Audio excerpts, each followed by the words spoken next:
Power Rangers and Super Sentai fandoms are full of very strong opinions. So for over a year now, I've been gathering your Power Rangers and Super Sentai hot takes. Whilst there are still many topics yet to be covered, you've all been very vocal about Dino Charge, ToQger, Ninja Steel, and many more. So sit back, relax, enjoy the video, and tell me your hot takes and opinions in the comments. If they kept the balance between serious and light-hearted tones and made it more consistent throughout the seasons through the Neo Saban era would be so much better.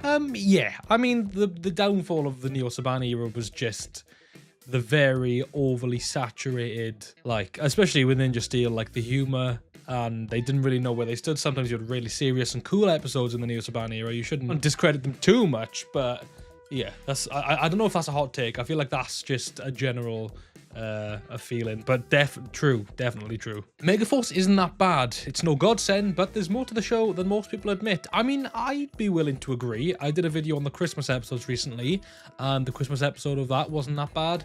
There's also a couple of episodes I know weren't awful, and I think they did have some cool concepts. Obviously, it's Megaforce. They were trying to go for the whole anniversary thing, and we had Noah researching past Rangers.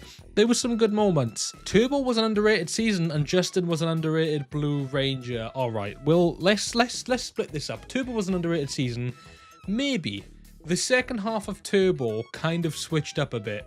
When TJ and Cassie and all them came in, there was still a bit of like the sort of silliness and like stupidity of Turbo, but then there was like a changing point in the show, and it does all of a sudden get quite good. Justin being underrated, I would still disagree with. I just think the trouble is with Justin as a Ranger was mainly the fact that kids used to like to look up to the Rangers and be like, one day I'm going to be like them. And then Justin just was a kid, so kids were just like, oh, okay, I could be a Ranger now. But then that obviously defeated the whole purpose of like looking up to them. And he was also a bit whiny as well. And I think as well, like, fair play. I mean, his returning in space was quite cool. Like, I'm not saying he's an awful Ranger, but I just think I'm glad we never went back to having kid Rangers. But it was trial and error. Fair enough, he wasn't awful. Turbo was an underrated season, fair enough. Justin being an underrated Ranger, I think, is a bit of a hot take. That's crazy. Hot take, I really like the Neo Saban era, my favourite of which being Ninja Steel, because of Victor and Monty. I hope you're joking. I hope you are kidding. That, or you are Chip Lynn on a burner account. Because there is no... Is that for real? Apologies if that's for real. Ninja Steel has its moments. It definitely has its moments. Victor and Monty, no discredit to the actors, because the actors did well. The actors did what they were paid to do. Victor and Monty are possibly the worst characters to come out of Power Rangers. Again, the actors incredible. They polished a turd. They worked with what they were given. Good on them. That is a hot take. They should have had different actors for Super Megaforce, and they should have kept the pirate theme. I can get behind that. I think GoKaiger being merged with GoSager was a bit of a waste. Obviously, Super Megaforce as a whole was a bit of a waste. I can get behind that. MMPR is god-awful. It's almost as bad as Megaforce. I like many of its characters, but with an astounding 145 episodes, barely anything actually happened. Very little memorable moments, minus the Green Ranger arc and the Ninja Quest. First of all, Bassam Force, because I don't know if you like to use your real name online. You know I like you. You know I have respect for you. That technically isn't a hot take. There's a lot of people who don't like MMPR. I disagree. Very little memorable moments is definitely an overstatement. I think you've got to look at it from the perspective of there are 145 episodes and lots happened in them, and there are probably more things that you remember. I mean, you've pointed out the Green Ranger arc and the Ninja Quest. Personally, I think the White Light two-parter is a lot better than the Ninja Quest. I also think that as bad as it was executed, I also like the Shogun Zord arc a lot more than the Ninja Quest itself as well. I'm going to take an example from another fellow ToQtuber called Christian Antoine, who in one of his videos, which I will link below just for credit, he basically pointed out that there are better seasons than Mighty Morphin, but a lot of the seasons just take exactly what the Sentai did, and therefore they make for great seasons, don't get me wrong, but like on a deeper level, they've just copied the Sentai. Mighty Morphin didn't know that it was going to be a 30-year-long show. It didn't know the depth it was going to have, especially just with season 1. So the fact that they took 3 seasons and tried to merge them into their own show and create their own show out of it, I think is very impressive, considering this is 1993. And picture the fact now. Let's say we got Dino Fury and we got 3 seasons of that. And the first season of Dino Fury was Ryo Soldier, but then the second season was Kira Major, and then like the third season was Zen Kaiser, and you had to like merge all them together, and you know, Ion ended up becoming the Zen Kaiser. So Mighty Morphin is impressive for the time it came out and for what it did compared to other seasons. Saying it's almost as bad as Megaforce, I also very much disagree with. However, what I will say is, other than obviously you're entitled to your opinion, I think that Mighty Morphin does get overhyped. And we've obviously got news that there could be a new movie coming, and people don't know if it's going to be an original idea or if it's going to be a Mighty Morphin based thing. But I think what we need to consider is Mighty Morphin is what pop culture knows. If you look at Power Rangers within pop culture, general pop culture, nobody's seeing like Ninja Steel or Ninja Storm even, which is a much better season than the best season, arguably. You know, Mighty Morphin has to be appreciated that way. And then somebody has replied, and I hate even more how Hasbro keep forcing MMPI nostalgia for the last 5 years. Yeah, I wish we could have had more of a light on other seasons. I would have loved once and always type specials for other seasons. It is unfortunate that Mighty Morphin is all we get. Mighty Morphin needs to do well in order for other seasons to do well. I've kind of just had an impromptu rant in the middle of this video, which I probably shouldn't have, but Samurai is only saved by it being based off of one of the most aesthetically pleasing Sentai. People like Samurai because it looks cool. Also, Jaden could have been Asian, obviously. Yeah, factual. It does just look cool. And also, Saban put money into it to be promoted, which is why it did so well, and which is why it was sort of the Mighty Morphin for a new generation as well. So I can get behind that. And yeah, Jaden Sheba being like the whitest guy ever is crazy, and we're all in agreement of that. Disney handled the series the best, and most of the Disney seasons wiped the Zordon era seasons. Finally, someone on my level. It could be because I grew up with the Disney era more. I think having back-to-back Ninja Storm, Dino Thunder, SPD, and Mystic Force, and even if you wanted to take out Mystic Force and just categorize it to those three, because I still like Mystic Force, I've actually grown to love Mystic Force a lot more in more recent years, but back-to-back, those seasons, insane. The Zordon era didn't have that. Like, Mighty Morphin Season 1, peak. Mighty Morphin Season 2, sure, we'll call it peak. Season 3, definitely not. So already you've cancelled that out. Zeo. I don't think it's peak. I don't like Zeo. Some people consider it to be peak. We'll say it's peak, but it's fine because Turbo cancels that out instantly. In Space, peak. Lost Galaxy, I'll say peak. Lightspeed Rescue, if you're one of those people that just sit there and say that Lightspeed Rescue is one of the best, it's not a bad season, it's boring. This is so boring. Cancelled out. Time Force, yeah, peak season. Wild Force, I'd say peak season, yeah, but then we're out of the Zordon era. So no one chat to me. Disney era is full of wins, even Operation Overdrive. I'm picking these at random, by the way. I won't be able to go through all of them. A lot of the 6th Ranger designs are dumb AF. Also, Tommy's Green Ranger silver streak on the helmet always looks stupid to me. That's not really a Power Rangers hot take, I suppose, because that is just critiquing the Sentai. The silver streak on Tommy's helmet, I'll be honest, I never cared. When I don't even think as a kid I registered it when watching the Spirit fight, whatever it was called. It is what it is. They paid far too much money to CGI it out in the Legendary Battle. It's just fine. It's just fine. Power Rangers only got good on In Space. Arguably, yeah. But then again, it wouldn't have got to In Space if Mighty Morphin Season 1 minimum didn't do as well as it did. So, you know, food for thought on that one. Power Ranger Samurai / Super Samurai are the best seasons. Now, I know a Ranger Tower burner account when I see one. I'm just kidding. No, I don't think so. Fine seasons, good seasons. Not the best seasons, come on. Had they done it right, Saban would have the first Mighty Morphin team finish out the Kyuranger monsters before Zack, Trini, and Jason left for the peace conference, so that they introduced Lord Zed, destroying the Dinozords, alongside introducing the replacement Rangers Adam, Aisha, and Rocky. Then have them use the Die Ranger suits and give them the Thunderzords, thus making Adam a Green Ranger the entire series he was on Power Rangers. That would have worked had the 3 leaving been planned. They were just midway through Season 2, and Twee, Walter, and Austin just were like, pay us more or we're leaving. And then they walked out thinking, they'll call us back. And they just didn't. They fired them and new guys came in, and look, for better or for worse, that's just what happened. You know, in a perfect world, they saw it all the way through. But then again, had Twee, Walter, and Austin stayed on, how would that have gone? In Zeo, would Tommy still have been Red Ranger? Would Jason have become Blue Ranger? Do you know what I mean? Like, you got to think about these type of things in full. But I do think using the Die Ranger suits would have been really nice. I think they missed out on that. And they were going to use them for Lost Galaxy as well, weren't they? As like ancient warriors. And then they replaced that with the Psycho Pink Rangers arc, which is a peak anyway. So I'm not mad.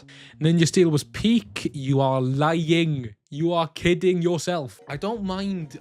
I wouldn't even, if people were just like, oh yeah, no, it's a good season. I'm like, yeah, fair enough. Whatever suits you. People who say it's peak, I question whether they've seen any other season. The heart and soul of the franchise died after Wild Force. Disney should have never owned it. No. So the best seasons are in the Disney season. Just factually.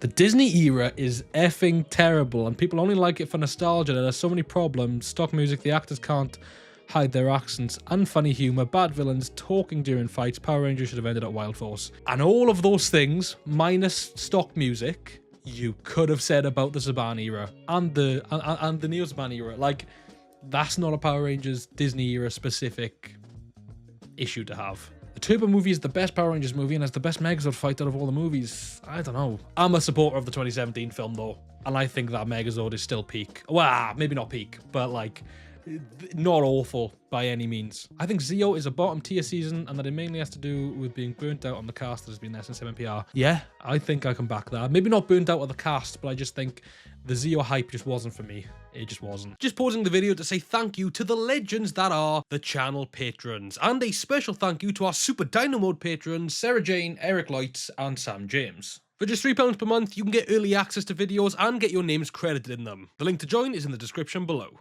I wish we would have gotten more crossovers like in Super Sentai. I agree. There's been some incredible Power Rangers crossovers in the past, especially in the Saban era, the Disney era, when it began, had some really cool crossovers. And then down the line, we stuck to more like anniversary style crossovers rather than team to team. It was like Rangers from the past coming in, but they were still kind of cool. But I do wish we had more. Billy is the most underappreciated Power Ranger of all time. He's always super smart and slowly becomes one of the best fighters on the team. In Alien Rangers, he's the first to become an adult and basically is the acting leader for the time. I agree. This isn't a hot take to me. To you guys it might be, and if it is, I'm interested to find out. But I mean, Billy's the GOAT, and he came back in Cosmic Fury. He was the one, in my opinion. Everybody sort of went on with their normal lives and came back to being a Ranger when they needed to. Billy is the one who like devoted his life to the betterment of, I guess, Ranger technology with Cranston Tech, and then building the new command center underground. And whilst he kind of was the reason Trini died, it obviously wasn't on purpose. He was rectified, and he made the Cosmic Fury morphers. Billy's the GOAT. He deserves his flowers, but I do think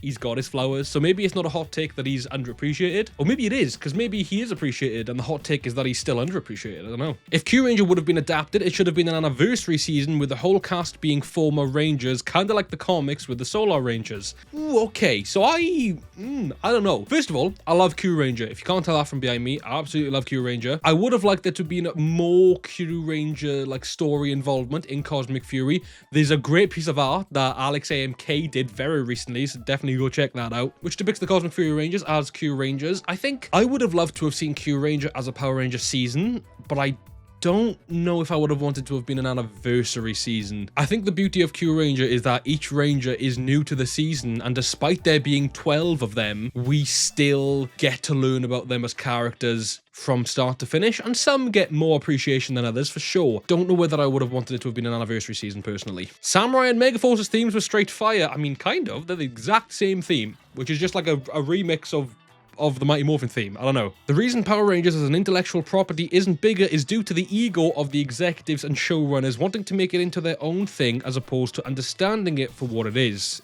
a Super Sentai adaptation. Okay.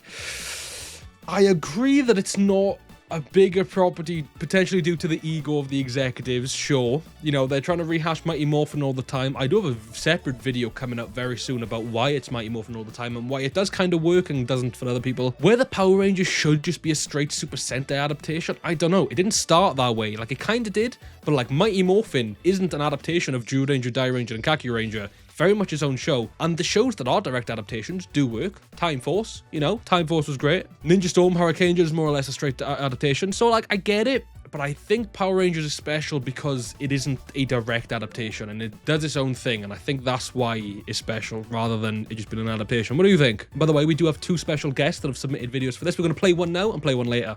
Hello, everybody! My name is Timberland Star, your favorite Red Ranger that you just don't know yet. That's right, I'm as relevant as the concept of justice in 2025. All right, my hot take is that Megazords can be kind of boring, you know, and formulaic, at least when it comes to terms of, like, them fighting, you know, their fight scenes and stuff like that. Like, they just get, like, really formulaic. It feels like you're just going through the motions, rinse and repeat. You beat the monster of the week, and then they get big and giant, and then you call them Megazords, and you gotta sell the toys.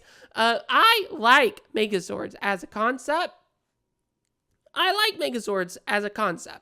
And I like seeing the cool Megazords myself as well, but I just feel like a lot of the fights, you know, they can be kind of boring sometimes, and you can honestly skip right past some of the fights and not really miss anything. That's just my hot take, okay? So, I agree with this so much, and I have an example. So I'm gonna go into the world of Super Sentai here rather than Power Rangers, right? The last two seasons we've had back to back is the current one, Gojuja, and before that was Boom Boomja. When watching Boom Boomja, after like 10, maybe even 15 episodes, we'd get to the Megazord fight, to the Mecha battle, and I'd be skipping past it. Skip past it, see what the sort of epilogue of the episode is. That was it. They were all the same, minus spoilers when Boom Dario died. But what I enjoy about Gojuja is that, as much as I would love to see them all in the mech at once at some point, and we did have the episode where there was 5 Megazords altogether, usually it's a mech battle happening at the same time there's a ground battle happening. So like we'll have like Goju Wolf in Megazord fighting as a giant, but then we'll also have like Goju Unicorn or Goju Eagle or something fighting on the ground against the no one of the week. And I like that, because now we get to see the Megazord fight. That's just going to be explosions and sparks that ends up in King Candler being destroyed and Fire Candle retreating, but then you also got the battle that's going on the ground, and it's nice to have that like back and forth. Megazord battles are overrated. There are some incredible ones, there are some incredible ones. Megaforce and Super Megaforce should have been 2 separate seasons with the same cast, but one of them set in a different universe. I just don't think they should have been related in the slightest. Somebody has replied to this saying, I don't know, I like the idea of both of them being separate, but having the complicated difference, like when Megaforce comes out and the personalities change because of it, I just feel weird. That's pretty much the issue, isn't it? The Go Kaijas and the Go Sages are separate teams, and therefore their personalities and the way the Rangers act are different between each other, and it's never explained why the Megaforce Rangers' personalities changed with the suits. One's angel themed, one's pirate themed. They don't acknowledge either of them. It was just weird. Power Rangers Megaforce was actually pretty good. No, it wasn't. It just wasn't. I made a video almost 2 years ago now where I talk about the fact that Megaforce is becoming like a retro classic season. It's just not that good, guys. It's really not. And I like Neo Saban. I don't like Neo Saban. That's a lie. I really love Dino Charge, and I think Samurai's okay. Ninja Steel and Megaforce just ain't it. Sky Tate should have stayed blue while Sid or Z became red, since the whole arc was accepting his color assignment. I disagree. His entire arc was accepting his color assignment, which is why when he came to accept it, then he was worthy to be promoted. That's why he wasn't red to begin with. Doggy Kruger asks, if I promoted Sid to Red Ranger, would you follow her? And he's like, nope, she's a girl. And then they're like, sick, you're shit, you're not the leader. And then when he came to terms with that, he asked again at the end of the show, if I promoted Sid to Red Ranger, would you follow her into battle? He says, sir, I would follow anyone into battle that you deem to be fit to do so. And then he became the Red Ranger. What I do think is that if Sky went from blue to red and Bridge went from green to blue, then Z should have gone from yellow to green and Sid should have gone from pink to yellow. It's just a numbers game. They should have had the upgrade too. Dion's meme page did a what if about it, and I much prefer that idea that they all got promoted as well. You want a Power Rangers hot take? I'll give you a Power Rangers hot take. The best era of 6 Rangers is the Neo Saban era. We got Antonio, we got Robo Knight, we got Orion, we got Ivan, we got Levi. All killer, no filler. All of them are great. They all got great storylines. They're easily the best characters in their respective seasons. And honestly, without them, the seasons would be even worse than most of them already are. They really bolster up the show. They really give it a certain level of personality. And honestly, they're all pretty funny. I think that they're all great. And honestly, I think it's just the consistency of this era as well. Because, I mean, let's be fair. There are great 6 Rangers from past eras. I could list a bunch of them. But the thing is that for every good one, there's also ones that kind of fall through the cracks, I think, during those eras that just don't hold a candle. Whereas I don't have an issue with any of these 5 characters. Okay, first of all, shout out Daniel Peacock. I have a lot of respect for him, so what I'm about to say isn't personal. I disagree, and I think that's wild. Neo Saban era having the best set of 6th Rangers. Antonio, pretty cool. I'll give him that. Orion, factually the best character in his season. Factually, ain't that good. Robo Knight, I see the appeal. I've never been a big fan. Ivan, love him. I'll give you Ivan. Levi Weston. Aiden Romero. The Aiden Romero thing is the only interesting thing about Levi Weston. Levi Weston can get in the bin, and then that's the Neo Saban era then. Yeah, that is not the best era. Cam Watanabe. Trent Mercer, even though he's 5th, but he's on the Gold Ranger shield, so he's a 6th. Sam, fair enough. It's weird, because I always like to consider Shadow Ranger the 6th, and he's insane, but Sam technically does have the 6 on him. I'll give you that. Daggeron. Now, do you consider the White Mystic Ranger to be the 6th? I consider it to be the 0th, or sort of like what the Shadow Ranger is. Daggeron is sick. So Cam Watanabe, Trent Mercer, Daggeron. Tyson, I know there's an argument for. I'm going to give the benefit of the doubt here and say not that great, just with the benefit of the doubt. But I do enjoy Tyson out of everything in Operation Overdrive. Jungle Fury technically doesn't have a 6th. You could consider it to be Dominic, but he's not on the shield, so he's technically not a 6th, whatever. If not, the Spirit Rangers are sick. And then Gem and Gemma, I think, are the most unique set of 6th Rangers. They're not everybody's favourite, but I think they hold a strong place there. But if not, Cam Watanabe, Trent Mercer, Daggeron. Compared to Ivan, and I'll stretch it to Antonio, Levi Weston and Orion and Robo Knight can all get in the bin. And I know, like I said earlier, there's been a renaissance of Megaforce. I know I might get some hate in the comments for that. Neo Saban era deserves its flowers. I'm not an insane hater. I think comparison, and even if we look at Saban era, Tommy Oliver, Jason Scott, returning, the Magna Defender, even if it's Mike, sick. Zane is hit or miss, so I'll leave Zane out.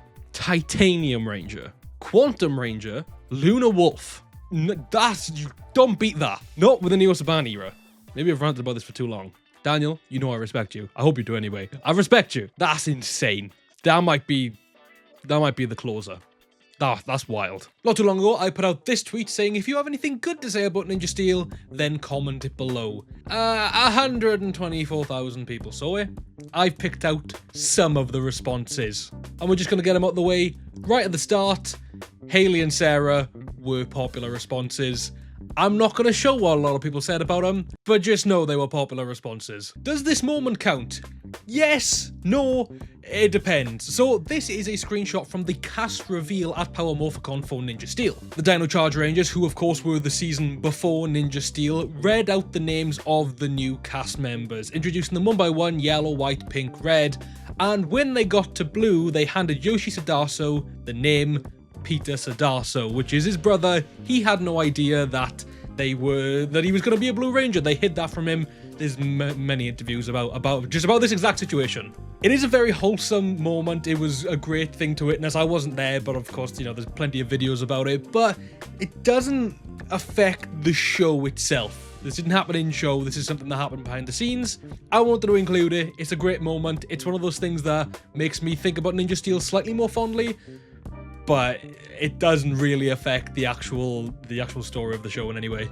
The theme song goes crazy. It kind of does. So I'm not the biggest fan of the theme song in terms of, like, if I had to rank it amongst other Power Rangers theme songs, there are theme songs I prefer. But there was quite a meme going around with the theme song when it was airing, sourced primarily from MMPR Toys. I'm pretty sure Blacknet Comedy was there, Legend Daryl as well, where, like, every time you think the theme song is going to end, it just keeps continuing. Like, you think it's going to end, and then it adds another little bridge, and then it goes again, and then there's another reintro, then another verse, and it's just funny. And of course, the chanting. They'll be singing about something random, then Ninja Steel, and you don't really care about it till Ninja Steel. So yeah, it's a fun theme song. I kind of go back what I said at the start. It's still not my favorite theme song by any means.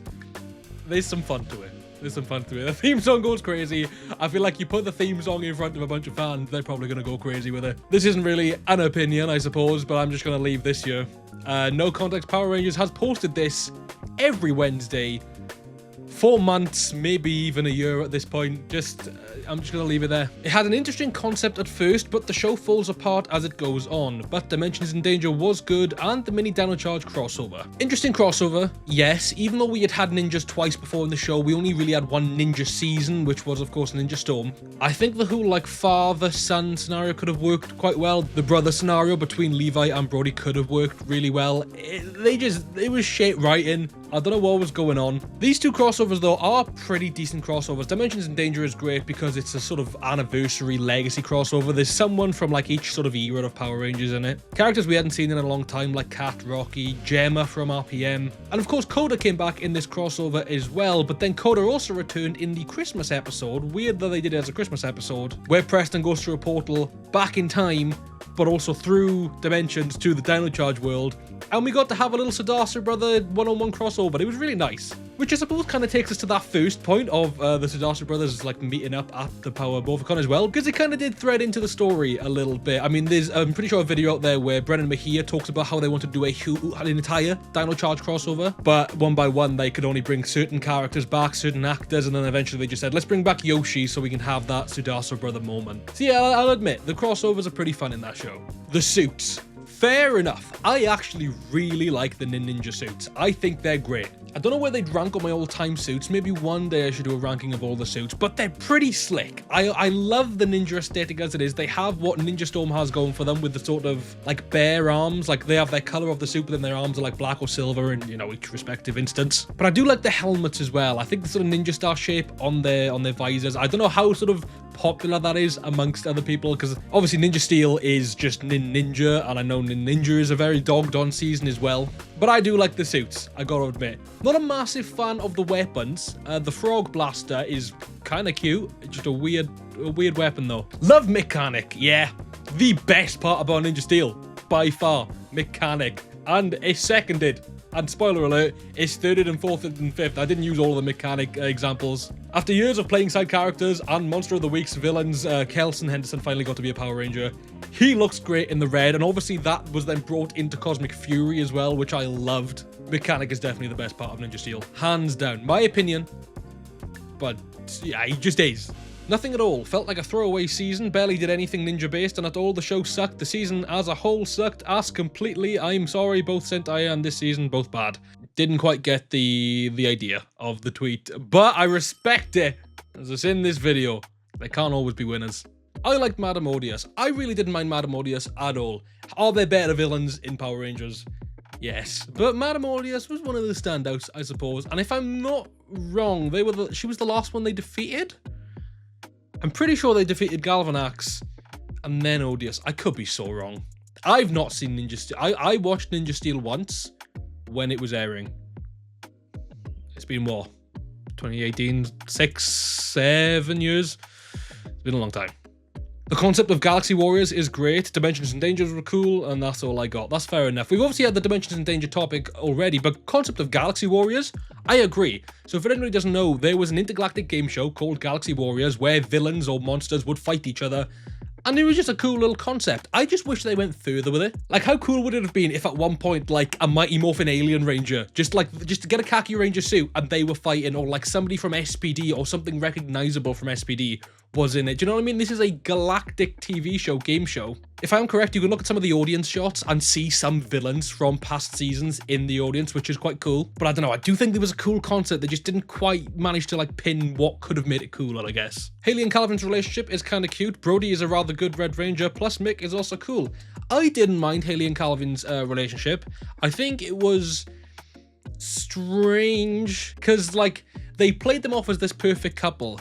But then every now and again, you would have these little episodes where like, oh, there's a tiff or like they've had an argument or something's happened. The best way I can try to explain it is that they wanted to show this relationship, but because it was not only a kid's show, but it was the last Neo Saban era kids show, so everything was toned down, as we saw. The acting, they weren't allowed to yell, they weren't allowed to shout. There was hardly any stakes. There was fart jokes every 5 seconds. This was the most toned down Power Rangers has ever been, and it felt like it's just weird that they wanted to put a relationship, a serious relationship, into this show, And like, it always just like, oh, but just remember, we love each other at the end of the day, which is how you meant to act in real life, I suppose. But it was just, there was no depth to it. There was no depth beyond, we're dating. That was it. It was a weird relationship, but kind of cute. Yeah, for sure. Levi Weston's song, I'll Be There. I don't even know what this is off the top of my head, if I'm being honest with you. It's just One Direction sung by a country singer who isn't actually singing a country song. It's not awful. Preston on the game show, also watching the Ninja for more peak. I probably won't watch the Ninja anytime soon. The game show we've talked about, Preston, I think is my favourite ranger of the Ninja Steel Rangers. Minus Mechanic. Let's exclude Mechanic. Let's talk about the main 6. Preston's definitely my favourite. There probably is a little bit of Sadaso Brother sort of bribery in my head with that one. But I like the magic gimmick. I like that he's trying to be a magician. I like his Dragon Zord. That's sick, and how he incorporates magic into doing his ranger stuff. So I come back, Preston. As someone who hasn't seen the show, the suits are legit the best of the ninja-themed series.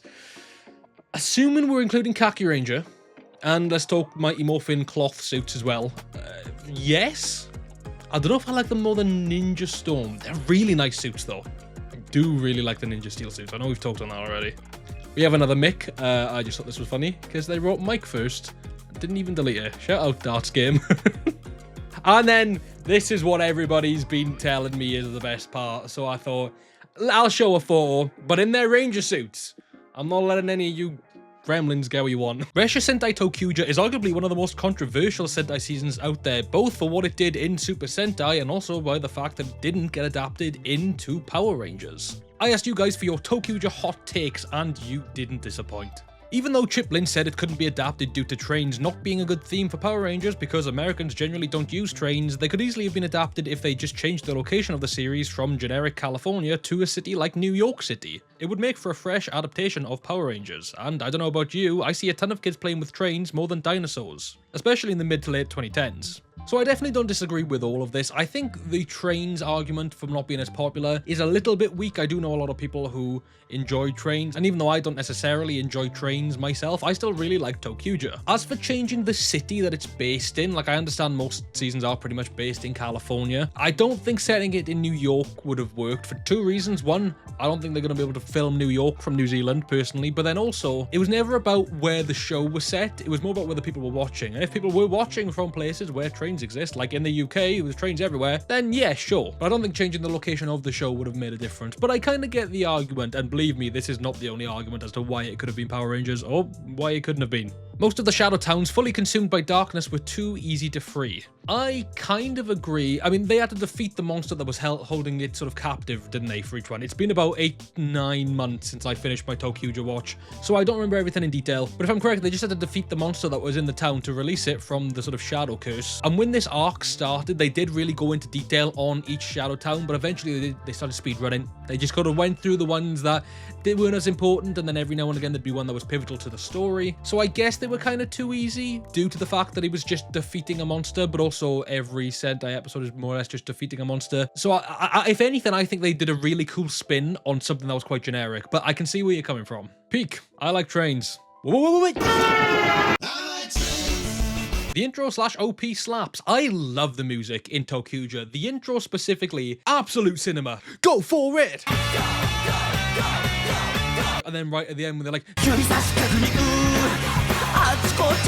I don't remember the words, my bad. The roll call is one of the best. I do really like the roll call. I like how they sort of glide in with their trains behind them, and then you get like the sort of echo, you get the choo-choo, and then they cut into a closer shot of them doing their little action move. I like how they have some lines in it. Sometimes they all have lines. Most of the time it's Takati saying something scientific or smart about whatever event was going on in the episode, and then it's usually Kagura at the end just going, hi, and then like that's it. But sometimes they all have lines, and also the finale roll call, we all love a finale roll call as it is, but the way they don't have the helmets on and the trains like swoop in and they still do all their same moves, you gotta love it. Gotta love it. Toku Rokugo is one of the best 6th Rangers ever and the perfect representation of how to beat depression. First of all, Toku Rokugo, Akira, my man. You think times are tough? Look at this guy. First of all, whenever the Rangers are beat, you'd hear that sweet harmonica and you knew the day was about to be saved by the legend in his hard hat and his overalls, his vest or whatever. But just him as a character, every episode being his like, this is where I will die. It was morbid, And it's kind of funny in a sense that you just, like, he obviously says that every battle, he thinks this is going to be his last battle, but he wants to go to hero every time. He was Zaram, and technically is still Zaram, from the sort of the shadow world, and he has that redemption and becomes a good guy. He becomes a ranger, and then he's willing to put his life on the line every single time he has a battle. Does he need to? No, he doesn't. He doesn't need to think it's going to be his last battle each time, but he does. And he is a guy who has depression, or at least whatever the sort of, like, you know, the child-friendly version of depression would be in the show, which might just be depression. It's Super Sentai, it's not Power Rangers. But I love Akira, man. He is maybe one of the best characters in the entire show. They're all so good, though. It's so hard to pick a favorite. Spoiler alert, it is Takati. My actual hot take is that Mio got too many focus episodes, and it takes away some of the focus from everybody who isn't right. I wondered if we watched the same ToQger. Now, again, it's been a while since I watched the show, but I did a whole video right after I watched the show where I just ranted about it and just, like, got all my feelings out, and it was, check out the video. But I remember Mio not getting that much attention, in my opinion. Right is obviously the Red Ranger. He gets pretty much all the attention. Akira had his arcs, being the 6th Ranger. Kagura and Kotaro. Kagura and Hikari kind of had, in my opinion, an equal level. Maybe Kagura had a little bit more because of her, like, imagination and her, like, her Supergirl type stuff. And Takati was pretty close up against Right. Maybe I'm forgetting a few things. I just don't remember too much about Mio's story, and I remember that being one of the things I wanted to see more. There was a couple of things, I believe it was with her father, and one of the focus episodes about them remembering their past was Mio discovering something and Mio remembering something. But maybe I need to do, like, some sort of brief rewatch of ToQger, because I remember Mio not getting too many episodes, but I could be wrong. Let me know in the comments if I'm wrong on that, because I swear Mio didn't actually get a lot of focus in the show. Wagon is an S-tier ally character. Why'd you say? I'm willing to take that as an answer, but why did you say that? Tell me a reason down below. No, Wagon is a great character. It's a questionable character, both in design and actions, but she brings a lot of heart to the show. Not just the heart that's on her face. That wasn't even a pre-written pun. And she does help the team throughout the show, along with the conductor. She is a good character. Some stuff's just unnecessary. Put it away. Peak story, one of the best in Sentai history. I love it. It's my second favorite Sentai of all time. I've only seen 4, one being Gojuja, which I haven't even finished. But I do really love it. The reveal of them actually being kids the entire time and being under some spell that they've aged up so that they can use their imagination to save people from the Shadow Realm and the Shadow Monsters. The love triangle between Zet, Gritter, and Schwartz is impeccable storytelling from a villain side of things. We've already discussed Akira. He was a great character and a great 6th Ranger addition into the show. And then I think one of the most genius things ever is that Sentai, every now and again, after 10, 20, or 30 years or whatever of a specific season, do a 10 years 20-year, 30-year later movie. But because the ToQgers were aged up by 10 years, their movie that just came directly after the show, they considered it the 10-year movie, and I just thought that was so genius, and I loved it. And that was a good film as well, and we got Toku Nanago as well. I had to think then. My Japanese is rusty, and by that I mean I know how to count to 7 in Japanese because of this show. Kurowa Gibi. I feel like ToQger had the least imagination out of all of them. See, I get where you're coming from, but I don't believe so. He didn't have imagination in the sense that he would, like, imagine these fantastic things in the same way that they were like, okay, let's imagine being like a superhero, let's imagine this. He was the ideas man. His best part in the show, he'd be there with his kendama, like an upside down, and as soon as that kendama landed perfectly on top of the stick, the ball, he had an idea. He was like, I think I've got a plan on how we can save this town from the Shadow Realm. He just used his imagination differently to the others. I think that's perfect. You know, they all had their thing. Right was just hopeful in terms of imagination. Takati was smart in terms of imagination. Kagura had all these fantasies in terms of imagination. Mio had imagination. And I don't think Hikari fell flat on that. They just played her a bit differently, and I loved it. I have near none. This is the perfect Sentai series for me. I guess if I had one, I'm glad that Mio and Takati didn't end up together, since that would have been a bit strange since they are still young kids. But it would have been cool if they were together in the sequel movie. First of all, shout out to Tino the Tuner. This guy is the reason I watched ToQger at all. If you watched the video, he was like, hey, day 1 of asking you to watch ToQger, day 2 of asking you to watch ToQger, and I jokingly was like, get to day 100 and I'll do it. And man got to like day 150. So shout out to Tino. I'm glad Mio and Takati didn't get together either. I love the little love triangle, it's not even love triangle, but the little flirty sort of the crush, because they're kids, like they had a sort of crush on each other, and they do sort of learn that about each other at the end. Not like full on, they don't really admit it to each other, I don't believe, but they kind of realize they like each other. But then yeah, they get to be kids again at the end of the show, and it's just a lot more innocent and a lot nicer that they didn't like force these stories to go too far inside the show, knowing that they were actually kids and that they still kind of kept it at sort of an innocent, cute level, which was nice. There was that weird episode where that guy was trying to get the moves on with Mio, and I know he didn't know she was a child. I don't even think at the time she or us as the audience knew, and she had to pretend to date Akira. That was weird. It's only weird in retrospect because I don't think anybody knew at the time. The writers did though, so that's on you. That's on the writers. The imagination theme is buns. They should have made it about something more serious. The theme of imagination in Super Sentai is what your problem is. Would you prefer magic or video games or, I don't know, dinosaurs 4 times? I love the concept of imagination in this regard. I think it worked really well. Childish? Maybe? Super Sentai.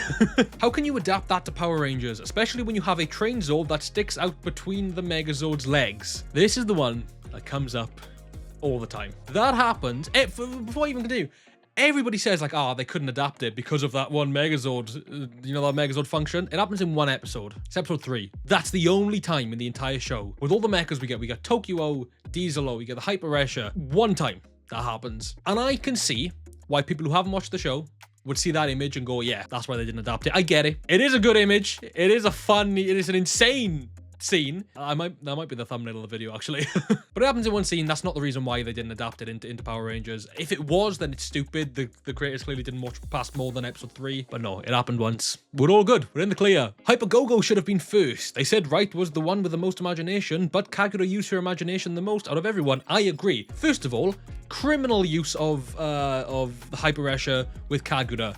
Apparently, it did get used in like a spin-off special a couple years afterwards, which I wasn't aware about while watching the show. But Mio and Kagura were done dirty. They had to share the Hyper instead of getting an individual form with it. And yes, it was given to Wright first because apparently he has the most imagination. Again, it's that Red Ranger treatment. But Kagura undoubtedly had like even if it wasn't more imagination, it was the strongest imagination by far. But then I guess that would have affected the ending of the show, with him like coming out of the Shadow Realm and all that. But I totally agree. And Kagura even had, like, other than Wright, of course, the most Red Ranger moments. At least that's how I remember it. When they have a focus episode, obviously you can do the ToQger changes. They typically ended a sort of fight with whoever is the focus of the episode getting to use the Red Resha to destroy the monster. I feel like she used it quite a bit, so she should have had her own moment with the Hyper Resha in the show, but it never happened, unfortunately. And it's been 11 years. They should have adapted it and made it an all-kids team with Justin as the mentor. I personally wouldn't have minded an all-kids team had they just adapted what ToQger did, where they were kids but aged up. I wouldn't want them to have been kids that become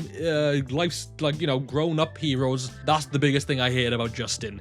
I just didn't think he was cool. He was also whiny, but I didn't like the idea of a kid growing up. That's not me as an adult. As a kid, I hated it. I was like, why is this guy a Power Ranger? These are meant to be these cool, like, adults. And the idea as well is that kids were meant to aspire to be them. And all of a sudden, if there's just a 12-year-old or 13-year-old being a Power Ranger, kind of defeats the purpose. Justin as a mentor maybe would have been cool. We're talking about the character of Justin now, no actors involved. Just the character of Justin could have been decent as a mentor. He grew up alongside Tommy Oliver, being part of the Turbo team, so he would have definitely seen what a great leader was and how to mentor a team. Could have been quite cool. I just don't know if that would have worked at all, if they would have wanted to have kids be aged up and sort of adapt it directly from ToQger. The show is freaky sometimes.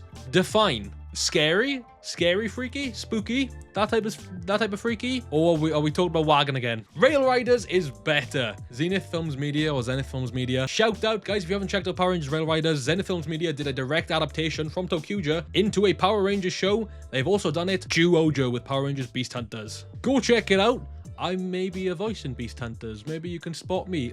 In fact, let's make that the whole thing of this video. Check out that afterwards. Come back, see if you can figure out who I was in the episode. And of course, check out Rail Riders as well. A really cool adaptation. If you guys really want ToQger to be in Power Rangers, Rail Riders is honestly the closest you're going to get. And it's really good. It's actually really good. So check it out. I'll leave a link down below. None of their suits look good. Are they the best suits in all of Sentai? No. Their bodysuits are a bit boring. I do like the sort of train lines with the numbers on them. I think that's really cool. And the helmets, they're a bit over the top, but they grew on me. They really, really grew on me with the train tracks around their face. The change gimmick is really great. I know that's not really what the suits look like, but it does mean we get red, blue, and green female versions of the suits and pink and yellow male versions of the suit, and that just always adds that bit of dexterity. You get to see each person has a different ranger color, which adds to the suit. I mean, obviously, the red ranger suit doesn't usually have a skirt, and then when it's on Kagura Mio, it does. I think they're some of the most diverse suits, and yes, they are a bit plain, but to say none of them looks good is beyond me. Orange, I actually really like. I much prefer the sort of straps around his upper torso, kind of like the Go Orange suits, rather than the black and white stripes. But even then, like I said, I don't hate the black and white stripes either. Power Rangers Ninja Storm is very popular amongst fans, though I feel like it's not talked about that often. I originally asked you guys for your Ninja Storm hot takes until a very interesting point was brought up regarding the missing Thunder Ranger, which we're going to talk about today, along with Cam Sucks blasphemy. Cam might be like the coolest Power Ranger of all time. He starts off as the mentor's son, right? He's a bit of a tech guy, but he's not really a part of the Ninja Academy. The Rangers get recruited. He helps them out. As I said, he's that guy in the chair. He's the tech support. Tells them about the Zords, tells them about the powers. They start making fun of him. All of a sudden, he's like, just so you know, I am also a ninja. I just don't do the ninja stuff. Starts breaking wood panels, concrete slabs, the lot. And then brother goes back in time, gets to meet his mother before she passed away, got to meet a former version of his father, got the samurai amulet, and became the Green Samurai Ranger, who, unlike the other Ninja Storm Rangers, has two forms. He has the regular form, and then he has, I think it's like the Super Samurai mode, when he flips his helmet, whacks that shield off, he's goated. And he is the clip that went quite viral recently of the general public just being like, actually, yeah, Power Rangers kind of fucks. Why don't we fuck with this more? He's the GOAT. Cam Watanabe's sick. And the actor's cool in real life as well. He gets his kids into Power Rangers as well. It's wholesome shit. I think Lothar is a good villain. Not every bad guy needs to be an edgy or a farmer. Sometimes we need something a little goofier. I completely agree. And I low-key think that's why Lord Zed worked so well back in the 90s. At first, he was this really threatening character with, I know he was blue, but like blood pumping through his body, his skinless body with his brain explodes. He looks like the most menacing. Robert Axelrod did a great job with his voice, but even from the start, he was still quite a goofy character. Everybody says that he fell off in season 3, and he did get goofier in season 3, but he was always that perfect blend of looks terrifying, is really menacing, but he's quite goofy, especially when he's laughing. And I think Lothar is a great representation of that. I've seen a lot of people say that Lothar's better than what was in Hurricaneger, which now that I'm looking at it, I mean, it looks kind of menacing, but it's just like a big bug. I really liked Lothar. I liked that the same actor played Lothar and the Sensei, and that they were like brothers. The voice was a little goofier, definitely goofier than Lord Zed's, but I never had much beef with Lothar. I know some people do. I personally really like this take. I think Lothar's a great villain. The Ninja Rangers versus Thunder Rangers Deserted Island fight is one of the best fight scenes in Power Rangers. Honestly, whether it's the best in Power Rangers, I'm not going to claim that. That, I think, was the first set of Ninja Storm episodes I ever watched. I was born in 2003, so I didn't see Ninja Storm as it was airing. My grandparents were massive into just like going to car boot sales and yard sales and stuff, getting old VHS tapes. I had the Thunder Rangers sort of like arc on VHS. Oh, it is goated, isn't it? Oh, I love it.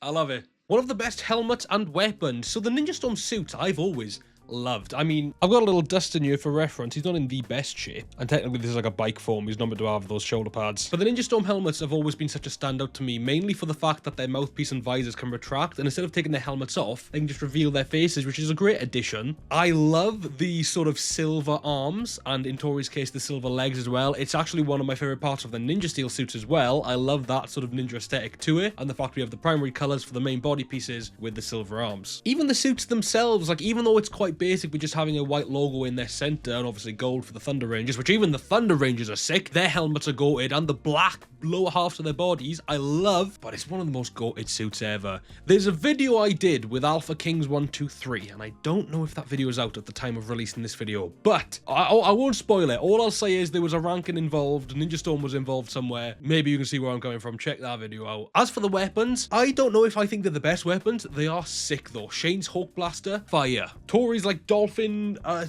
megaphone thing that also can shoot like water waves, peak. Sonic Fin, that's what it's called. But the Lion Hammer, that just big unit of a weapon that can just stomp into the ground and just send people flying, bro. Y'all don't talk about Dustin enough. Ninja Storm, you don't talk about enough. Y'all don't talk about Dustin enough. Which brings us on to the next one. Dustin is the GOAT Yellow Ranger in my opinion. Again, I wasn't fucking around, bro. Like, Dustin's the guy. This is upside down. There we are. Is he the best, like, ranger ever? Probably not. I mean, even Cam on his own team kind of defeats him in that regard, I feel. But he's that guy that starts off as, like, the, you know, nerdy comic book guy. They're all like, Power Rangers don't exist. He's like, I think being a Power Ranger would be sick. Then he becomes a ranger. He embodies it. I love that first episode where they're trying to morph, they can't, and he's just like, follow my lead. I listened earlier, and I love this shit. He morphs. He becomes the first Ninja Storm Ranger. Out of all of them, he was the first. And then even his arc with the dirt bikes and coming to the end of the show and being like, motocross isn't really it, I'd rather be a freestyler, you know, do my own thing. And he has that sort of arc of being like, yeah, I'm gonna just become this freestyler, I'm gonna live for myself after the powers were gone. I love him. I love him. I wish we could have seen Dark Kyuranger happen.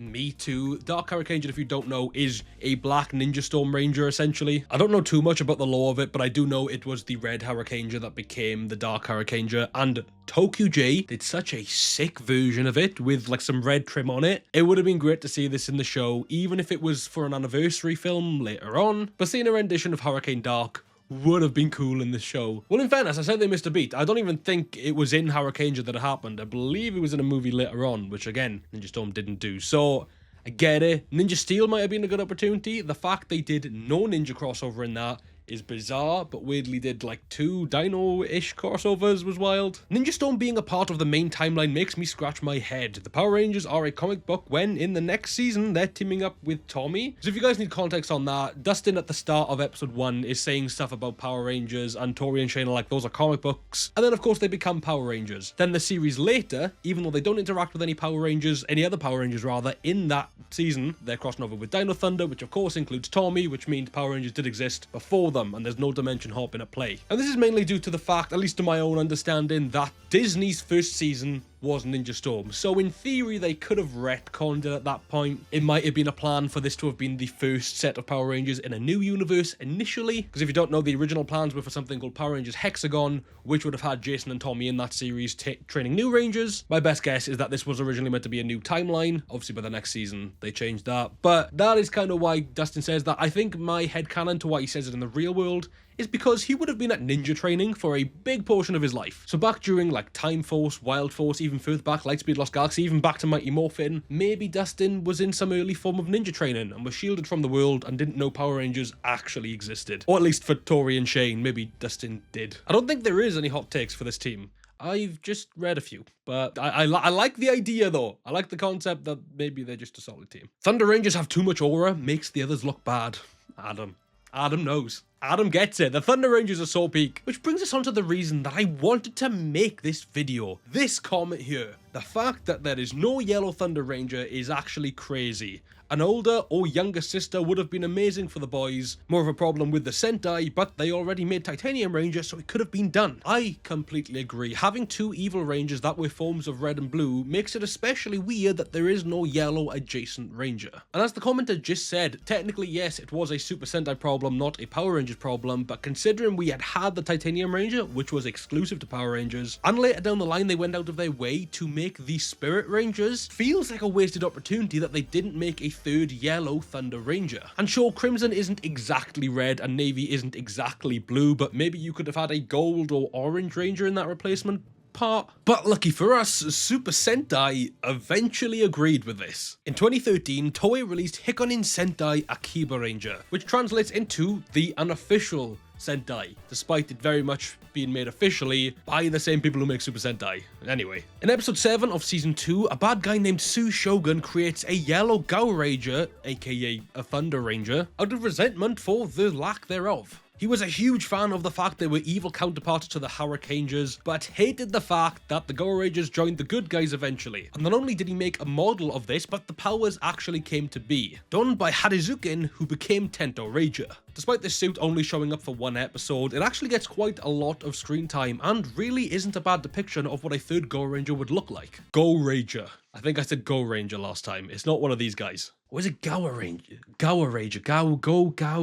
I personally don't think it has the same aura as Navy and Crimson, but it's quite impressive how well it does fit into that team. I remember seeing a screenshot of this online years ago. I mean, because yeah, this show is 13 years old at this point, which is kind of crazy. And a younger version of myself genuinely did just think that there was a third Thunder Ranger that Power Rangers never adapted. Though I do think this suit has a couple of little downfalls. For starters, the badge and like chest piece across the front. This was part of the evil possession from Sue Shogun, and the other Power Rangers also have it in this episode. I'd love to have seen the gold emblem the suit would have had underneath. I also think the white parts of the lower half should have been black to better match the other two Rangers. And finally, whilst I might be nitpicking, there's something about the helmet that seems bulky in comparison to the others. I don't think the rounded visor is a problem, nor do I think the dark mouthpiece is a problem, but together, maybe the two things together is what's not working for me. Had the mouthpiece been a solid colour like the other two, maybe it all blended a little better. But that's just my opinion. I found this redesign on Twitter by someone called Tranquil Ben, and honestly, it looks a lot better and a lot more like it was always meant to be part of the team.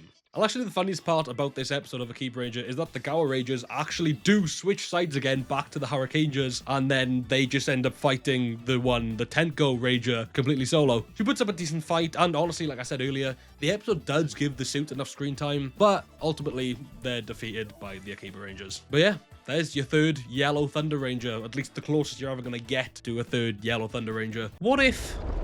For MMPR Season 2, they used the Dai Ranger suits, and for Season 3, they used the Kyuranger suits instead of using the Zyuranger suits for all three. Huge wasted opportunity, in my opinion. I understand why they kept the Zyuranger suits, because it's familiar, you know? But...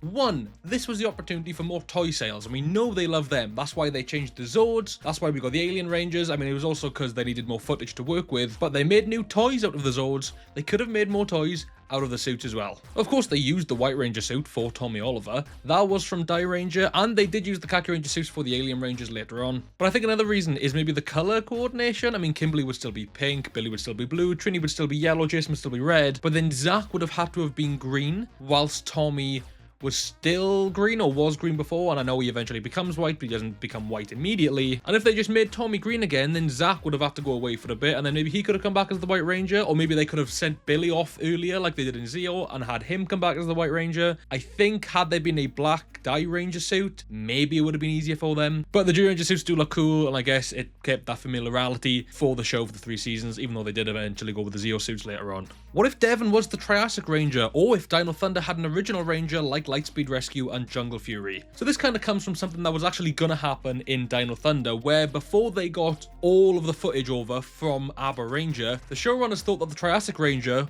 was the 6th Ranger rather than just a power-up for the Red Ranger, because of course every team up until that point got to a point where there were 6 Rangers on the team. Aber Ranger Dino Thunder is the only one that only got to 5. I mean, later down the line, they only stuck with 5 as well in Beast Morphers. It was a first of its kind, so they thought the Triassic suit was a 6th Ranger, and they were gonna give it to Devon. I mean, this is all reportedly from what different showrunners, different producers have said over years. But then as for if Dino Thunder had an original Ranger, again, it feels weird that they didn't do something like that. Don't get me wrong, Dino Thunder doesn't need an additional Ranger. That's a near perfect season. But considering Disney give us some original suits in SPD and in Jungle Fury, and Saban give us original suits in Lightspeed Rescue, I mean, I don't know if it's a missed opportunity, because as I said, Dino Thunder is near perfect. But even if they just joked around with the Aberray pig, like the Pink Ranger that we saw in Aber Ranger, that would have been kind of funny, I suppose. But I also just can't see Devon as a Power Ranger. Especially not someone who's meant to be this mighty 6th Ranger, who is also a Red Ranger. I can't see Devon in that role, but apparently that was going to happen. What if we got Beast Morphers in the RPM universe instead of the main timeline? It's weird, because Beast Morphers is borderline a pseudo-sequel to RPM. Obviously, Evox is actually Vengix from the RPM universe, and it's all linked in that way. I mean, if Beast Morphers wasn't the RPM timeline, it'd look a lot different. Like, sure, maybe over time the Earth was restored and Corinth was expanded, and, you know, it could have worked. Maybe Grid Battle Force came from the series operator operation system that they had going on, but it would have been a very different season. I don't think they would have been able to have harvested Morph X at all had they been in the RPM universe with the way everything was destroyed. What if the 2017 Power Rangers movie had been a box office success? Don't hurt me like that. Don't hurt me like that. I would have loved that. It was 2017. So the sequel probably would have come out 2019. And then the third film, to make it a trilogy, maybe would have come out 2021. We'll take the pandemic into an account, 2022.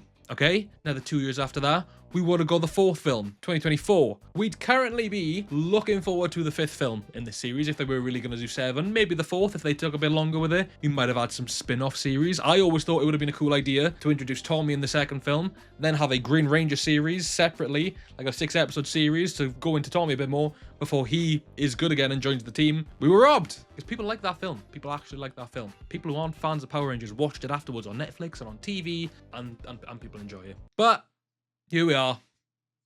New reboot coming this year, or next year, whenever that is. What if the janitor from SPD was an actual Orange Ranger? The janitor from SPD. Put some respect on Boom's name. The janitor from SPD. That's Boom. Boom you're talking about. Kelson Henderson. I would have loved it. The fact that they made an entirely new suit for a dream sequence. Granted, it was a repainted in space helmet, but they actually made the orange suit with the 0 on it for a dream sequence. And then we see Boom make a makeshift one with the helmet in the episode to only see it once. Even if we just had another dream sequence or a full episode where he is the Orange Ranger, but then at the end it's just Boom waking up from a dream and you're like, oh, okay, it was all a dream. Wasted opportunity. That was an actual wasted opportunity because it's the coolest suit ever. And I feel like Bassett Force would agree with that. I mean, not that they needed more Rangers in that series. There's 15 of them. 5 main A squad, 5 main B squad, Omega Ranger, Shadow Ranger, Nova Ranger. There's a lot of Rangers in that team. Sky's dad. What if Tommy was the Green Ranger for the MMPR movie? Now, it wouldn't have really changed the movie that much. He just would have had a different color suit. Unless you mean that era, in which case he would be the 6th Ranger, not the leader. Jason would have still been in the film. Zach would have been in the film. Trini would have been in the film. There's a cool Photoshop that I'll put on the screen now and credit the artist where we kind of see what it might have looked like if he was the Green Ranger in the movie. ToQger also did a great design. This Funko wouldn't exist. This is movie Tommy. But then also this Morpher would have a green buckle, green, whatever these are, like stripes, I suppose. And then wait, hold on. If I just do a bit of VFX magic, then this in theory should be what a movie Tommy Morpher would look like. Do you think because in the show he says Megazord and then in the movie he says White Tiger, do you reckon he'd say Green Dragon? What if Mighty Morphin ended with 1 season? We know what that would look like. For starters, well, it depends what you mean actually. For starters, episode 40 of Mighty Morphin, called Doomsday Part 2, was meant to be the final episode and is structured that way as well. There's a big Power Rangers Day, the Rangers celebrate, Tommy comes back, doesn't have his powers anymore, but he comes back and he shakes all the Rangers' hands and we get to see him one last time. And Zordon says, look, Rita is gone, but more could come. You're more than welcome to resign as Power Rangers. And they'll say, no, we'll stick together just in case. And if that was the end of the show, it'd be pretty fitting. Obviously it didn't, and it went on for 30 more years. If you mean what if Mighty Morphin ended with season 1 and then we just got a different season afterwards, I'll be honest, there's a good chance that Mighty Morphin wouldn't be as popular as it is. Don't get me wrong, season 1 is probably the most popular amongst fans. However, if it didn't have 3 years worth of season, maybe the Mighty Morphin Rangers wouldn't be as popular as they are now. Especially if, like, for example, they moved on to Dire Ranger and replaced the cast completely. We might be looking at a very different type of franchise right now. We might not even be looking at, maybe it wouldn't have even passed a certain amount of years, you know what I mean, let alone 30. What if they actually decided to use the Kyuranger suits instead of those god-awful Cosmic Fury suits? For starters, I don't think the Cosmic Fury suits are god-awful. They're not great, they're not perfect, I don't think they're that bad, honestly. If they decided to use the Kyuranger suits, I would have loved it, because I love those suits. It wouldn't have changed the story. It wouldn't have made the show better or worse than what you may think it is, just having different suits. It'd be more visually appealing, maybe, but the story wouldn't have changed had anything changed. Plus, give Shishi Red to Amelia. Fair enough. Get rid of her skirt. That's fine. Izzy doesn't have a skirt. Amelia doesn't need a skirt. But then if you give Chameleon Green to Izzy, unless they shot original footage and modified the suit, she's going to have a skirt. She'd either have to deal with her having a skirt, even though she ripped it off before and said, I don't do skirts, or you'd have to change her colour up. Maybe you could give her orange, but then what colour are you giving Fern? And you could maybe say Pink Ranger, and that's all well and good. But then you got Harvey, and he is a normal human-sized human, and he's not Champ, the big robot. So would he grow into his suit, or would you be giving him a different suit as well? And then you got Zato. He could be Ryu Commander. You could also split off the Shishi Red Orion suit from Shishi Red and give him that suit. There's different ways you could have done it, but you wouldn't have been able to have directly translated each Ranger to their exact colors. And maybe a color switch up is fine. You know, we've seen that before in Zeo and stuff like that. That's chill. I'm not that. It wouldn't have bothered me, but having the suits in the show would just be a visual difference and it wouldn't really be a story difference. What if Jack stayed as SPD Red Ranger? First of all, I truly believe that Jack should have stayed as the SPD Red Ranger. It does benefit Sky's story that he doesn't, because at the start he wants to be the Red Ranger, he's not worthy of it. By the end, he's worthy of it, so he's granted the role of Red Ranger. Jack And Jack's story, even though he started as the guy who was like, I just want to help people who have less than me, even though I don't have much, he didn't need to leave the Power Rangers to do that. Him being a Power Ranger was doing that, in my opinion. I don't think his exit was justified, and his exit only serves Sky. Now, Jack and Sky are both, like, top 5 Red Rangers for me, genuinely. But I think Jack should have stayed on. And I think Jack should have come back in the Once a Ranger special instead of Bridge. But Brandon is doing well out there. So hey, that makes me happy. What if the Z-Wave failed? It kind of did. I mean, we had another 25 years worth of villains come after the Z-Wave. It clearly didn't wipe out all evil in the universe. Lord Zed came back. Rita came back. There was some remaining Machine Empire come Forever Red. The Z-Wave just kind of didn't work at all. I guess if it didn't work point blank, Time Force would have gotten involved, I suppose, because it was always destined to work. What if Disney kept Power Rangers? The franchise wouldn't be alive, at least not as we know it. They were ending it after RPM. That was the last season as far as Disney was concerned. I believe the revamped Mighty Morphin was with Disney also before we went back to Saban with Samurai. But if Disney kept Power Rangers, we wouldn't have got Samurai, Megaforce, Dino Charge, Ninja Steel, Beast Morphers, or Dino Fury and Cosmic Fury. Wouldn't have had any of them. And maybe for some people that's a win. Dino Charge, top 5 season. I need Dino Charge to stay. The rest, fair enough. Beast Morphers and Dino Fury, Cosmic Fury, I like them. We keep them. And Dino Charge. Ninja Steel, Megaforce, Samurai, I'm not bothered personally. What if GoKaiger was adapted? Really sad that they missed out that season. Yeah, it's unfortunate, isn't it? It's unfortunate that GoKaiger never got adapted into Power Rangers. What if Dino Charge was in the main universe? One that I really like. For starters, Amber Beach is confirmed to be in the Prime timeline. When Fern is going off to college and they're at the bus stop with Izzy, Amber Beach is part of the map. Amber Beach exists, which implies Tyler exists. James exists, Shelby exists, Chase exists, Riley exists, everyone exists. Ivan probably existed years ago, Zenowing probably existed years ago, except there was no keeper with the Energems. The Energems were created by the Morphin Masters and sent into the Dino Charge, or what we know as the Dino Charge universe. There was never any Energems in the Prime universe. Probably all the characters still exist though. And if we're talking, what if the events of Dino Charge happened in the main universe? Every season that came before it would have had to have existed in a world where dinosaurs didn't go extinct for that to be the case, which like rules out Mighty Morphin and its like chronology and its mythos of having these Zords being based off of ancient dinosaurs. Same with Dino Thunder. And then every other season would have had to just dealt with dinosaurs being around, or they would have had their timelines changed so that dinosaurs were around. Maybe that did happen and then Time Force came back and corrected it and sent them into a different universe. Maybe that's a theory to look at. I asked you for your Power Rangers Dino Charge hot takes and you said those suits are so good. I don't know how much of a hot take that is. I agree though. I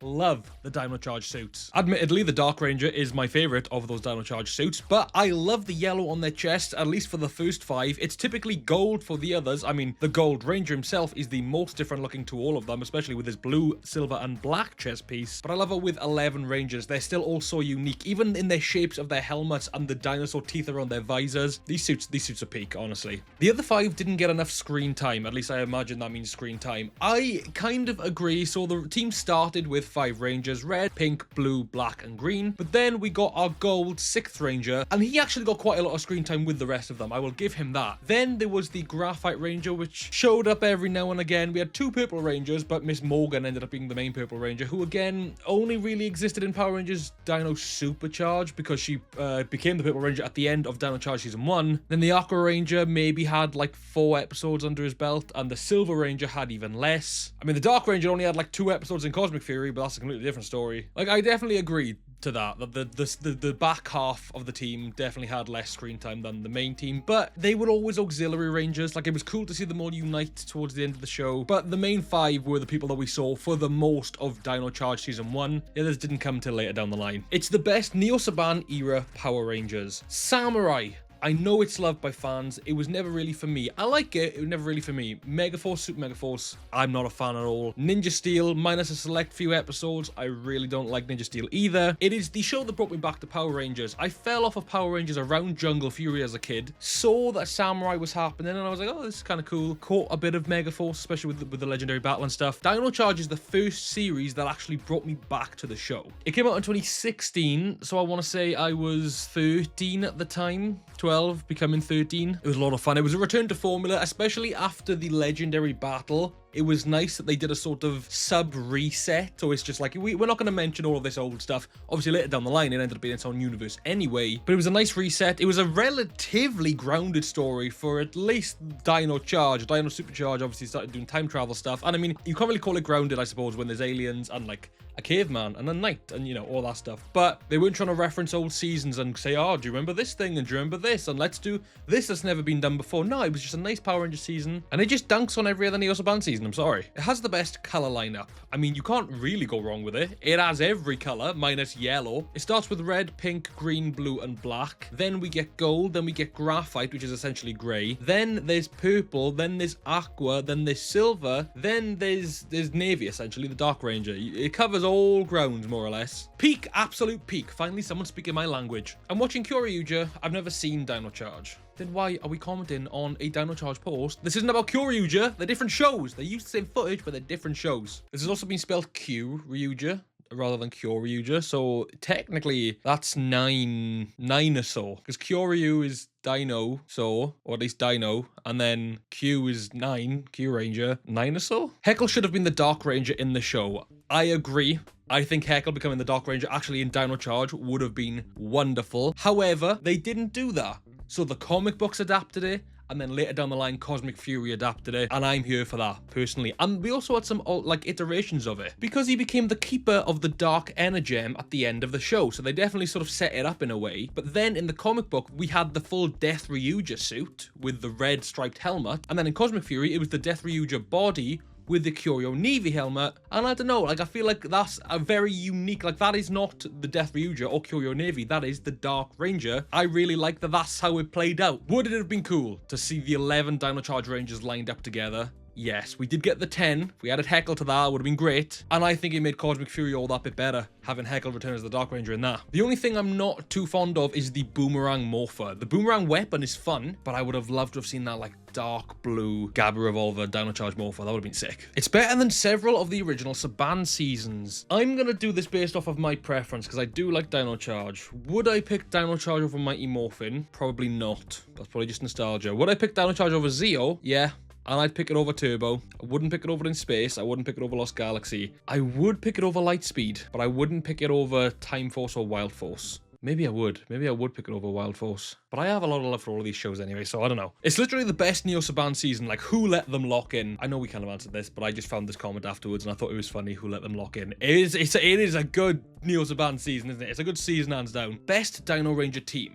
Explanation: was too young to grow up with MMPR, so the nostalgia of that and Dino Thunder's connection to it never clicked with me, rating it just below Dino Charge on my top seasons list. Dino Thunder is a phenomenal season, probably the best Dino or Power Ranger season ever. However, you've got to wonder if Tommy wasn't in it and there was no connection to MMPR, would it be as good? And I think yes, but I think a lot of people's nostalgia for it comes from the fact Tommy's in it and it's sort of like a pseudo sequel to MMPR. Like it's a reboot kind of, if anything. Dino Fury isn't that. Dino Fury through Cosmic Fury is anniversary-esque. There's a lot of stuff going on in there that links to other seasons, especially Lord Zed. Dino Charge is just a pretty good standalone Dino season. Doesn't, you know, again, it's in its own universe. It doesn't need to connect to anything else. It's just solid. And it has the most dinosaurs in it of any other season. Because there's a dinosaur to each 10 Ranger. Plus the dinosaurs actually come back towards the end. Again, I like Dino Thunder more, I'll be honest. But it's probably the best Dino season for dinos. Just for the amount that's in it. The amount of Zords, Dino Zords that are in it. It's pretty good in that regard. That old dude from New Zealand should have stuck around. Albert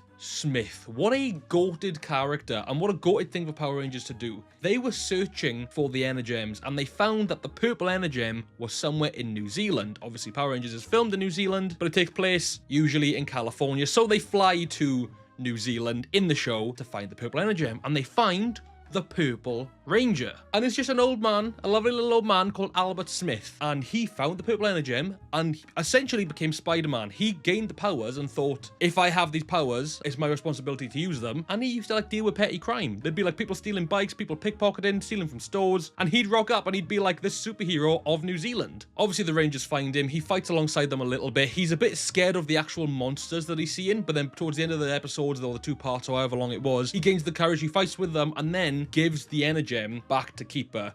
He unbonds from it, he puts it through Keeper's staff, and he says, look, I've served my time with it. It's more important that it's in your hands. I can be a hero here without it. And that was really awesome. Really great. I wish he had shown up again later on. Kendall Morgan then got the purple energem, so it was a good trade-off. But a great moment in Power Rangers, a great character. Pink and Purple Rangers are cute, and Pink should have been the leader. Shelby should have been the leader. Tyler's a great leader, but Shelby is such a leading force, and she was always doing that thing where like people didn't really believe in her, especially Miss Morgan, but she was so smart and so determined to prove herself, and she did. She would have been a great leader. Shelby, sure, she's pretty cute as well, and I agree with you. Albert is also very cute. On a real though, Miss Morgan. Ending was WTF. The ending is weird. It's like a show about fighting these aliens with these dinosaur powers, and then all of a sudden they're time traveling. It was weird, but time's always been related to it. You know, Coda, Ivan, these are people who were frozen in time and, you know, and brought back in the present day. It makes sense. Xenowing as well. For anyone who doesn't know, I imagine maybe you're not watching this if you haven't seen Dino Charge, but the reason the dinosaurs went extinct wasn't because of random asteroids. It was Sledge who sent asteroids down to Earth. They go back in time, stop Sledge before he does that. When they go back to the present day, dinosaurs never went extinct. It's weird because they just go back to their point in time and everything in history was still the same, but dinosaurs already existed and the Amber Beach Museum became the Amber Beach Zoo. In theory, that would have changed the course of everything. Humans wouldn't exist at that point in time, probably. There's not, you know, that bit doesn't make sense. But dinosaurs now exist in the present timeline. Is it weird? Yes. Is it a different universe anyway, so it doesn't matter? Yeah, so it's fun. It's a fun world. And then when they do the dimension hopping in Ninja Steel, and Beast Morphers as well, I suppose, they get to do that whole thing of, like, you see some dinosaurs in the Dino Charge world, and they get to say, oh, come to my world, and we can get these fossils, and blah, blah, blah, blah. Like, well, we don't have fossils, because the dinosaurs still exist. That type of deal. Theme song. I don't know if that's good. I don't know if that's bad. But all I will say is,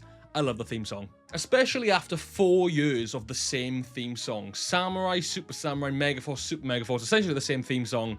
It was a nice little switch up. In a world full of strife, we must fight to survive. The Triceratops should have been blue. A 12-year-old me. I think at 12, 13 years old, I also was like, oh, why isn't the Triceratops blue? Because Mighty Morphin Triceratops was blue, Dino Thunder Triceratops was blue, and then later on, Dino Fury Triceratops was blue. They switched it up. The Blue Ranger's got the Stegosaurus this time round, and the Pink Ranger has the Triceratops, and in hindsight, I actually really like it. You also have the whole thing where Shelby's favourite dinosaur is a Triceratops as well, so like, it kind of works out, and switch it up a bit. I mean, I'd love to see a T-Rex that is in red. We kind of had that in Cosmic Fury, kind of had the Zenith T-Rex, but we never see a Zord of that. I like the other Pink Triceratops, and I'd love to have Triceratopses of all colours if I'm being honest, because I love a Triceratops. Too many Rangers. Now this is where the real divide is, because a lot of people love how many Rangers there are, and then people like Tiger 50 don't, and I get it. My favourite Sentai is Kyuranger.